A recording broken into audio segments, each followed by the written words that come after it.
নমস্কার বন্ধুরা, আজকে আমি বানাবো ফুলকপির তান্দুরি।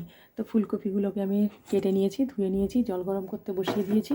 এর মধ্যে দিয়ে দেবো লবণ। এবার আমি কপিগুলোকে সেদ্ধ করতে দিয়ে দেবো। এবার আমি এটাকে ঢাকা দিয়ে দেবো। আমার এগুলো সেদ্ধ হয়ে গেছে, আমি এবারে জলটাকে ঝরিয়ে নেব। এবার আমি তান্দুরি করার জন্য প্রথমে আমি দইটা নিয়ে নিলাম, দিয়ে দেবো আদা রসুনের পেস্ট, দিয়ে দেবো অল্প একটু হলুদ, দিয়ে দেবো লঙ্কা গুঁড়ো, দিয়ে দেবো অল্প একটু জিরে গুঁড়ো, দিয়ে দেবো কাশ্মীরি লঙ্কা গুঁড়ো, দেবো গরম মশলা গুঁড়ো। এবার দিয়ে দেবো কাসুরি মেথি, মধ্যে দেবো রোস্টেড বেসন গুঁড়ো, মধ্যে দিয়ে দেবো তান্দুরি মশলাটা। এবার দিয়ে দেবো লেবুর রস, এবার দিয়ে দেবো গরম তেল, এর মধ্যে দিয়ে দেবো লবণ। এবার আমি ভালো করে মাখিয়ে 1 ঘন্টা এবার আমি এগুলোকে গেঁথে নেবো শিখে।